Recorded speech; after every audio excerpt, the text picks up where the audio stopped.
Irmãos, dando sequência às nossas mensagens, eu vou começar recitando o texto que dá a sequência do Evangelho de Mateus.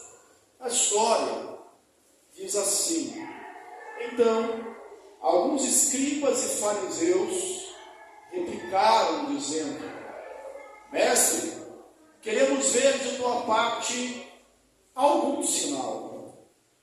Jesus, porém, lhes respondeu: uma geração má e adúltera pede um sinal, mas nenhum sinal lhe será dado senão do profeta Jonas. Porque como Jonas esteve 3 dias e 3 noites no ventre do grande peixe, assim também o Filho do Homem estará 3 dias e 3 noites no coração da terra. Ninivitas se levantarão no juízo com essa geração e a condenarão, porque se arrependeram com a pregação de Jonas. E eis aqui está quem é maior do que Jonas. A rainha do sul se levantará contra esta geração no juízo e a condenará, porque veio dos confins da terra para ouvir a sabedoria de Salomão. E eis aqui está quem é maior do que Salomão. Quando o espírito imundo sai do homem, ele anda por lugares áridos, procurando repouso, porém não encontra. Por isso diz: voltarei para a minha casa, onde saí. E voltando, a encontra vazia, varrida e ornamentada. Então leva consigo outros 7 espíritos piores do que ele, e entrando, habitam ali. E o último estado deste homem é pior do que o primeiro, torna-se pior do que o primeiro. Assim também será com esta geração perversa. Para você acompanhar o texto, a mensagem, você abre Mateus, no capítulo 12, do versículo 38 até o versículo 45. Foi o texto que nós acabamos de recitar. Irmãos, Jesus havia operado muitos milagres. Jesus já tinha purificado leprosos. Na verdade, nós podemos lembrar do texto anterior, quando João Batista, ele manda os seus discípulos até Jesus, para perguntar: tu és o Cristo? E qual foi a resposta de Jesus? Olha, vai e diz ei a João: os cegos veem, os surdos ouvem, os paralíticos andam, os leprosos são purificados, e aos pobres é pregado o evangelho do reino. Eram sinais da messianidade de Cristo. O texto que antecede a este, nós vamos ver aquela controvérsia do sábado. Os judeus, Jesus estava indo com seus discípulos para a sinagoga e passavam por meio de uma plantação, de um campo semeado, na época da colheita, e eles estavam com fome, e colhem, e comem. E os fariseus dizem: os seus discípulos fazem o que não é lícito fazer no sábado. E aí Jesus diz: você não sabe mesmo o que fez Davi quando entrou no templo, no tabernáculo, comeu aquilo que só os sacerdotes podiam comer? Você não lê que no sábado os sacerdotes do templo violam o templo e ficam inculpáveis? E aí quando ele chega à sinagoga, vê um homem da mão ressequida, e eles perguntam: é lícito curar no sábado? E Jesus cura no sábado, e depois sai dali e cura muitos outros. E a última coisa que ele faz aqui nesse contexto próximo é expulsar um demônio surdo e mudo de um homem. E aí eles dizem que Jesus estava expulsando pelo poder de Beelzebul, e vem no texto da blasfêmia contra o Espírito Santo que nós explicamos. Na sequência, os fariseus, que haviam anteriormente se juntado aos herodianos, tramando a morte de Jesus, agora se juntam aos escribas. Os escribas e os fariseus interpelam Jesus, replicam, dizendo: mestre, nós queremos ver da tua parte algum sinal. E aí a hora que a gente põe a mão na cabeça e diz: algum sinal? Matthew Henry diz, entende que aqui podia ser um outro grupo de fariseus. Alguns outros estudiosos entendem que é o mesmo grupo de fariseus. O texto não mostra que houve alguma mudança. Mas mesmo se fosse outro grupo de fariseus, a fama de Jesus se espalhava. Embora Jesus dissesse diante das suas curas: eu só não conte a ninguém, o povo saía dali e começava a propalar as coisas que Jesus tinha feito. E eles pedem: mestre, queremos ver da tua parte algum sinal. Observe que eles mostram a reverência, o respeito, a maneira respeitosa, polida no falar, chamando Jesus de mestre. Se você lembrar, a semana passada nós pregamos sobre a língua. O texto falou: ou fazei a árvore boa e bom fruto, ou a árvore má e mau fruto. E Jesus: raça de víboras, como sendo maus podeis falar coisas boas. Então eles não tem problema em falar coisas boas sendo maus. Eles mexem. Mas Jesus sabia que eles queriam só o mal. E que sinal é esse que eles queriam?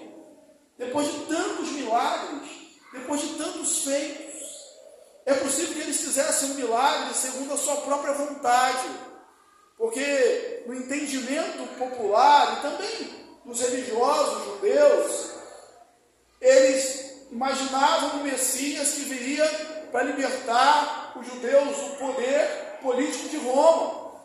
Talvez eles quisessem um sinal desse. Quem sabe um sinal espetacular, extrasensorial, algo mais inusitado, que o céu se abrisse e aparecesse Miguel, Gabriel descendo, ou então que seu nome aparecesse escrito no céu, algo diferente. Não que Jesus não tivesse poder e autoridade para fazer qualquer outra coisa, mas ele não faz, porque o sinal é pedido não para confirmar a fé, porque o entendimento bíblico e a história bíblica mostra Deus fazendo sinais para confirmar a fé de Abraão, de Gideão, mas não era como uma crítica, não era para alimentar ali a incredulidade, era para responder a uma pergunta sincera de um servo dele, não para satisfazer a curiosidade de outra pessoa. Mestre, mostra-nos um sinal. Isso é bem do judaísmo.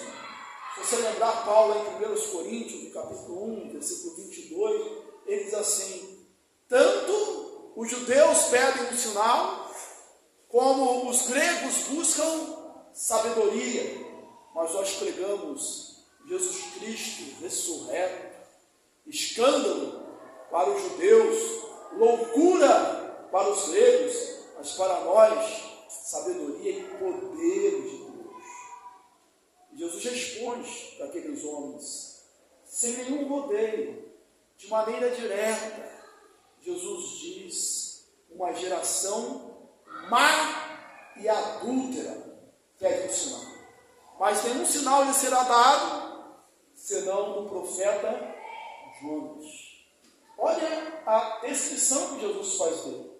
É bom lembrar que João Batista já havia chamado os fariseus que chegavam até ele para o batismo de raça de víboras. Raça de víboras!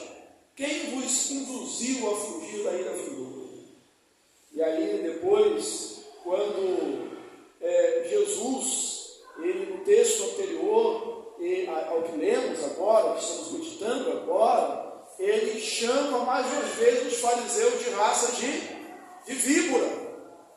E de víbora você não pode esperar nada mais do que picada, do que veneno, do que peçonha. Jesus sabia que eles eram assim, uma geração má e adúltera. O adúltero aqui, a linguagem, é a linguagem simbólica, como acontecia no Antigo Testamento.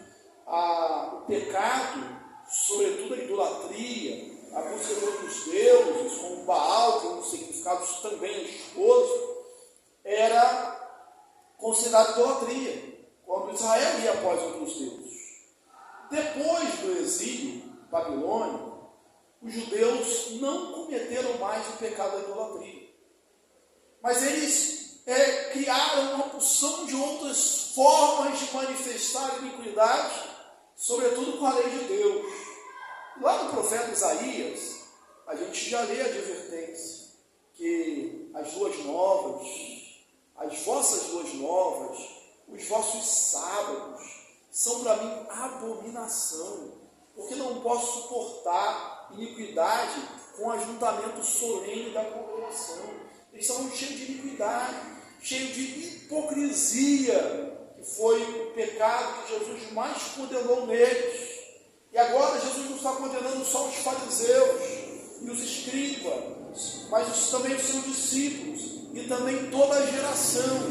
Uma geração má e adúltera pede um sinal, mas não um sinal lhe será dado. Aqui a figura de linguagem, ela é um estilo que é usado, porque depois nenhum sinal será dado. Senão, quer dizer, um sinal vai ser dado, é forte. O sinal de Jonas, o profeta Jonas. E aqui a gente vai ver, irmãos, um paralelo entre Jonas e Jesus. E depois entre Jesus e a rainha do sul, que é a mesma rainha de Sabá, lá no texto de 1 Reis. Bem, senão o sinal de Jonas. E ele diz, porque assim como Jonas esteve no ventre do grande peixe durante 3 dias e 3 noites, assim também o Filho do Homem estará 3 dias e 3 noites no coração da terra. Aí a gente vai lá para o livro do profeta Jonas. Jonas foi mandado a pregar aos ninivitas. O que Jonas fez, irmãos? Jonas foi para o porto, mas ao invés de pegar o navio para Nínive, pegou para a direção oposta, pegou para Tarsis, e ali por mais de uma vez em Jonas, o texto diz, ele fez isso para fugir da presença de Deus, como se isso fosse possível.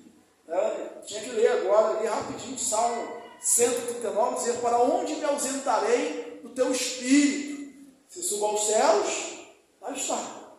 Se faço a minha cama no mais profundo abismo, lá estás também. Ele foge da presença de Deus, porque ele não queria pregar aos ninivitas. E no desenrolar do texto, quando Nínive, os ninivitas se convertem, se arrependem, Jonas fica irado. Jonas pede a morte. Jonas se ira. E Deus pergunta para Jonas, é justificável essa tua ira? Você lembra o que Jonas respondeu? Ele falou, sim, é justificável até a morte. Porque os ninivitas tinham se arrependido e não seriam mais destruídos. Ninivitas era um povo cruel, um povo ruim, um povo esfolado dos seus adversários, seus inimigos. E eles queriam a morte dos ninivitas. Mas eles se arrependem e não são subvertidos ao arrependimento. É verdade que depois de 612 a.C., Nínive foi destruída, mas isso ocorreu 150 anos, um século e meio depois desse episódio aqui. Então não vai se culpar uma geração que veio 150 anos depois, pelo arrependimento que aconteceu lá na época do profeta Jonas. Mas Jonas tem que fazer a vontade de Deus. Ele é compelido a cumprir a vontade de Deus. Ali no ventre do grande peixe, ele tem um momento, ele ora, e Deus joga, o grande peixe, joga Jonas. Aonde? Onde? Na praia de Nínive. Eu quando conto essa história para os meus filhos, eu digo assim, a gente vai fazer a vontade de Deus. limpinho ou todo vomitado, né? Mas a gente vai fazer a vontade de Deus, de uma forma ou de outra. E aí, o paralelo estabelecido, eu vou usar aqui um quadro feito pelo comentarista William Hendricks, né? Porque ele faz um quadro, um paralelo assim de Jonas e um paralelo daquela geração, ou melhor, daquela geração mais corrupta que está ali com Jesus e dos ninivitas. Os ninivitas se arrependeram. E foi o que o Senhor falou ali, né? Que no juízo os ninivitas se levantarão contra essa geração. E Jonas é um tipo que ele simboliza, ele aponta para Jesus, aquilo que na teologia a gente chama de antítipo. Jesus é o tipo, Jonas é o tipo, e Jesus, o cumprimento da profecia, é o antítipo. E aí ele diz, olha, da mesma forma que Jonas esteve 3 dias e 3 noites no interior do peixe, no ventre do peixe, assim o Filho do Homem estará 3 dias e 3 noites no coração da terra. Eu nunca tinha pensado nesse eufemismo para a morte, né? Estará 3 dias no coração da terra. Alguns dizem assim, né, apenas uma curiosidade, caso você tenha, assim, mas Jesus não ficou 3 dias e 3 noites, né, porque não foram 3 dias, se for pensar em 24 horas, né, ele não ficou aí essas 72 horas, porque ele morreu na sexta-feira e ressuscitou na manhã de domingo. Será que Jonas foi 3 dias e 3 noites? Né? A gente não sabe, mas o fato é que a maneira de falar dos antigos era assim. Quando eles falavam 3 dias e 3 noites, não queria dizer 3 dias e 3 noites como um conjunto de 3 vezes 24. Era para falar de dias, ou partes de dias, ou dias inteiros, como a gente fala também, né? E hoje, de sexta para domingo, 3 dias, é assim que a gente conta, né? Então eles falavam 3 dias e 3 noites. Hoje nós falamos o universo. Como que eles falavam? O céu e a terra. Eles não usavam a expressão universo. Então não há nenhuma dificuldade, não há nenhum problema.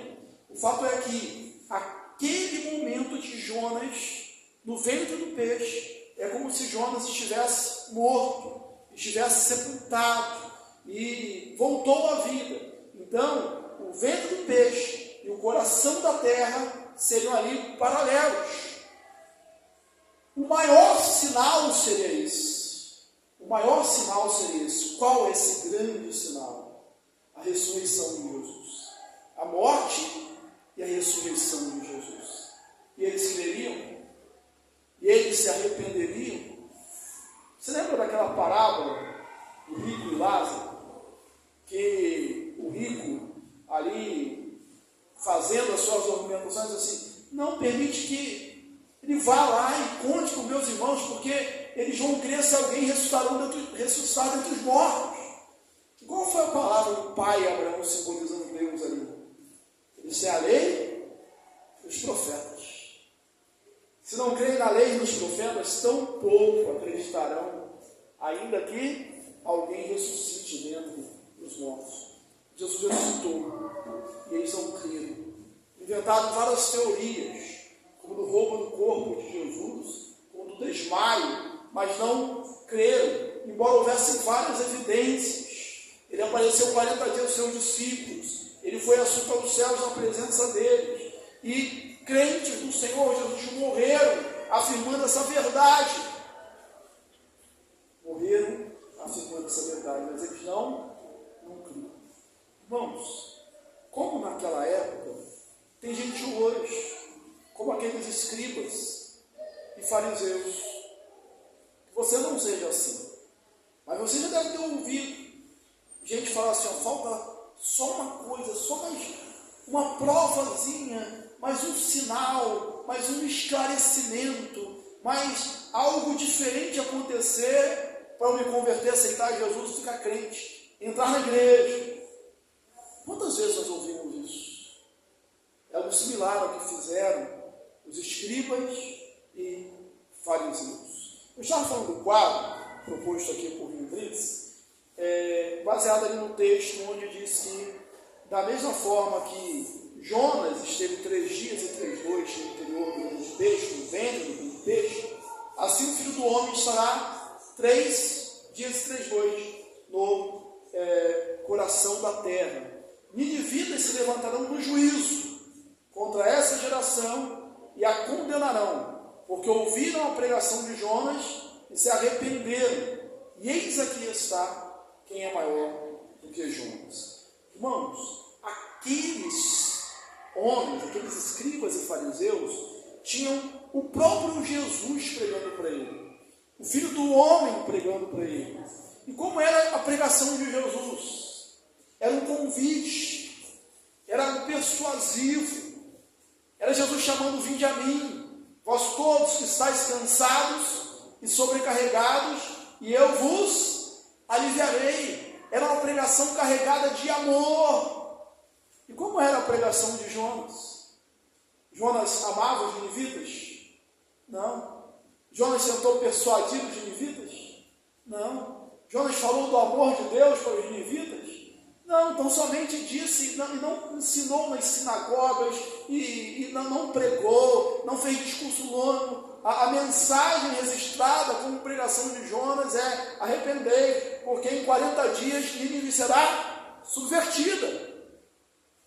Então olha o privilégio que aqueles homens tiveram, a geração de Jesus, mas era a geração má e adulta. Então os ninivitas, que tiveram bem menos luz, bem menos tempo de mensagem, se arrependeram, e eles não se arrependeram.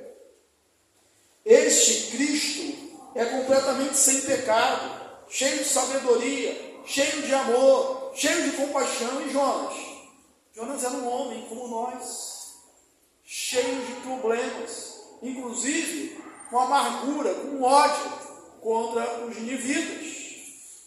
Jonas se dispôs a fugir da presença do Senhor para não pregar o evangelho ali. E quando perguntava se isso era razoável, ele diz: sim, é razoável até a morte. Ele, Jesus, apresenta a sua mensagem de perdão, de salvação, de maneira gratuita. A mensagem de Jonas era simplesmente de condenação, não era de salvação. E mesmo assim, os ninivitas creram, e os fariseus e os escribas não creram e não se arrependeram. Essa mensagem de Jesus está sendo corroborada, confirmada por muitos milagres, muitos sinais, muitos prodígios. E a mensagem pregada por Jonas não teve nenhum sinal, nenhum milagre e nenhum prodígio. Mas aqueles que receberam sinais, milagres e prodígios não acreditaram. E aqueles ninivitas que não receberam nada disso, creram e se arrependeram e foram salvos. Salvos porque o próprio Senhor Jesus disse que no juízo eles se levantariam com aquela geração e a condenariam. Está sendo levado a um povo, a mensagem de Jesus, a um povo que tem desfrutado as infindáveis graças de Deus, a um povo que tinha a Bíblia, o Antigo Testamento, a Torá, os Pentateucos, os profetas, o livro de sabedoria. Eles tinham e conheciam a história. Os ninivitas não sabiam nada da intervenção de Deus, mas esses que conheciam não creram. Aqueles que não conheciam creram e se arrependeram. A segunda metáfora que Jesus usa aqui, a segunda comparação, é a da rainha de Sabá, a rainha do sul, que veio de uma terra distante, dos confins da terra, dos confins do mundo, para ouvir a sabedoria de Salomão. E aí, mais uma vez, um paralelo. Para eles, os escribas e fariseus, a verdade estava fácil, bem acessível, ali ao alcance das mãos dele. Quando prenderam Jesus, isso só lá em Mateus 26:55, ele diz assim: saíste com espadas e porretes a prender, e contudo, eu estava todos os dias na sinagoga ensinando. Ele estava todos os dias na sinagoga ensinando. Ele estava disponível, ele estava bem perto. Ele é o Emanuel, o Deus conosco, mas próximo, disponível, eles não creram. E a rainha de Sabá? Ela veio de uma terra distante, ela fez uma viagem, ela enfrentou perigos, ela deixou a administração do seu reino em mãos de outros para viajar. E hoje, a terra que ela era é possivelmente o Iêmen, ali de frente à Etiópia. Sua viagem teria sido mais ou menos 2.000 quilômetros para ouvir da sabedoria de Salomão. E eles não precisavam viajar, eles não precisavam mudar, Jesus estava ali, perto deles. E eles não creram. Eles têm acesso a alguém mais sábio, melhor e muito maior do que Salomão. Jesus falou: eis aqui está quem é maior do que Salomão. Como havia dito, eis aqui está quem é maior do que Jonas. Ela veio ouvir da sabedoria de Salomão, um homem, mas uma sabedoria conectada ao Senhor. Eles não dão nada, aliás, querem prejudicá-lo, querem matá-lo. Ela vem e traz presentes valiosos. Eles desfrutam de muitas bênçãos religiosas. Ela simplesmente ouviu falar. E quando ela se confronta com a sabedoria, ela diz assim: e não me contaram nem a metade. Estavam sendo convidados com muita insistência por Jesus: vinde a mim, vós todos que estáis cansados e sobrecarregados, e eu vos aliviarei. A rainha do sul, a rainha de Sabá, não nos consta que ela tenha recebido nenhum tipo de convite. Ela não sabia se seria recebida ou se não seria recebida, bem recebida, mas ela empreende uma viagem. E aí o texto vai dizer: olha, ela se levantará no juízo com essa geração. Jonas, os ninivitas, melhor dizendo, se levantarão com essa geração e as condenará. Por quê? Porque eles tiveram muito mais chance, muito mais oportunidades. E será, irmãos, que às vezes nós não vivenciamos na prática aquilo que os escribas e fariseus estavam fazendo? Nós estamos pedindo sinais de Deus, pedindo um pouco mais de Deus. Somos privilegiados, temos uma Bíblia, estamos na igreja, temos portas abertas, podemos ler a Bíblia, temos vários comentários para lermos, ouvimos mensagens, louvamos ao Senhor, porque a vida continua uma vida de marasmo, de frieza, de paralisia espiritual. Tem gente que tem muito menos do que você, do que eu, está com o coração ardendo, está transbordando de fé, está fazendo a obra de Deus com muito menos oportunidade, talvez com muito menos talento, talvez com muito menos saúde, com muito menos recurso, mas está fazendo. Uma geração má e perversa pede um sinal, mas nenhum sinal lhe será dado. Foi assim com os escribas e fariseus, foi assim com a geração da época de Jesus, que não seja assim conosco. Eu lembrei que a gente canta um cântico assim, que não passe de nós o teu espírito, que não seja necessário que se levante outra geração, não é isso? Mas que seja a nossa geração, seja eu e você, para fazermos a obra de Deus. Aí o texto continua, e ele está no mesmo bloco, não é para ser pregado ou entendido de maneira diferente, falando sobre uma história que na verdade é para fazer uma aplicação de um demônio. Jesus não estava querendo dar uma aula de demonologia. O diabo é isso mesmo. Ele veio para matar, roubar e destruir. Ele é sagaz, ele é o pai da mentira. Ele anda ao derredor como um leão, procurando quem possa tragar. Ele faz isso mesmo. Mas a ênfase aqui que Jesus está dando não é essa. Ele está falando daquela geração. E se você tiver alguma dúvida, é só você ir no último versículo que nós já citamos, que vai dizer: assim será também com essa geração perversa. Ele cita o exemplo de um homem que é liberto, e aí tem a sua casa limpa, o seu coração limpo, mas não enche o seu coração com nada. A casa é ornada e vazia. E aí o inimigo vem, volta, e acha tudo limpo, entra e traz outros 7 demônios. E agora o último estado é pior do que o primeiro. Isso acontece com os seres humanos. Por isso o nosso coração, não importa simplesmente a gente ter uma mudança e esvaziar o nosso coração do erro, do mal, da má intenção, dos vícios. Tudo isso é necessário, mas mais necessário ainda, e o que resolve de fato o problema, é encher a nossa vida com o Espírito Santo de Deus.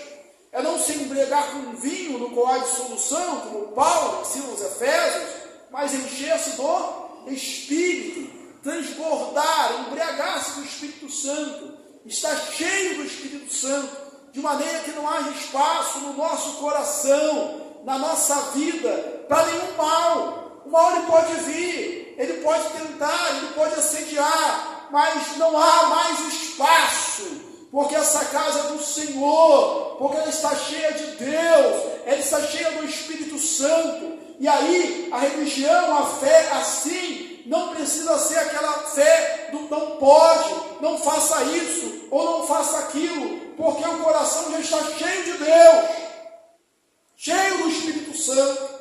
E o Espírito Santo vai convencer da justiça, do juízo, do erro, para que a gente viva uma vida de santidade ao Senhor. Israel havia sido visitado. Realmente, depois do exílio, não cometeu mais nenhum tipo de idolatria, mas pegou o sábado e acrescentou aí mais 39 regras. Ficava cheio de pode, não pode, oprimindo o povo, e cheio de maldade no coração, ao ponto de dizer que não podia curar no sábado, dizer que não podia comer espigas no sábado, colhê-las e comê-las, mas podia tramar o assassinato de um homem no sábado. Assim será com esta geração. Como está o seu coração? Ah, pastor, eu não estou fazendo nada de errado. O problema é se você não está fazendo nada de errado. Você está fazendo uma coisa certa? Ah, eu não estou dessa forma. Não é se você não está dessa forma, se você está melhor que algumas pessoas que estão aí no lamaçal de pecado. A pergunta é se você está cheio do Espírito Santo de Deus. Está cheio de Deus. E como se dá isso? Com uma entrega total. Usando os meios de graça que Ele nos deu. Quais são? A leitura da palavra, a oração, a comunhão, os sacramentos, o estar no meio do povo de Deus. A palavra não é só para ser lida, mas para ser meditada. Guardei a tua palavra no meu coração para não pecar contra ti. Eu não peco contra ti, não é porque não tem ninguém vendo, é porque a palavra está no meu coração. Na quarta-feira nós falamos sobre Efésios, os servos, os senhores, e um dos destaques foi fazer não para agradar a homens, não apenas à vista, mas para fazer como para o Senhor. É a Deus que você vai dar conta. É a Deus que você vai dar conta. E aqui o texto vai dizer que haverá testemunhos de gente que tinha muito menos do que você, do que eu e você, e fizeram bem, e louvaram, honraram e dignificaram o nome de Deus. E Ninivitas se levantarão contra essa geração, a geração de Jesus. A rainha de Sabá se levantará com essa geração. Por quê? Porque tiveram tão pouco e creram. E Jesus já afirma várias vezes: eis aqui está quem é maior do que Jonas. Eis aqui está quem é maior do que Salomão. Ele está aqui. Ele é o Deus sempre presente. Então, converta-se. Então, ouça a sabedoria de Deus, muito maior do que a sabedoria de Salomão, porque Jesus ele pode dar essa sabedoria, ele pode dar esse entendimento. Entenda, ouça, creia e enche a sua casa, o seu coração do Espírito Santo de Deus, de tal forma que não exista mais lugar para outra coisa. É assim que nós entendemos Paulo dizendo, porque eu já morri. E a vida que tenho, não vivo mais eu, mas Cristo vive em mim. E se Cristo vive em mim, não há mais lugar para o pecado. Há lugar para o adultério, para a fornicação, para as palavras maldizentes, para as injúrias, para a mentira, para o roubo, para a fraude, para a inimizade, para a desunião. Não há lugar para isso. Não há lugar mais para ressentimentos. Não há lugar mais para mágoas. Se o coração, a casa estiver completamente cheia. É necessário que você saia daqui com essa pergunta e respondendo ao seu coração: eu estou tão cheio do Espírito Santo que não há mais lugar para nada. Porque é assim que Deus quer que nós vivamos. Que Deus te abençoe, rica e abundantemente. Amém.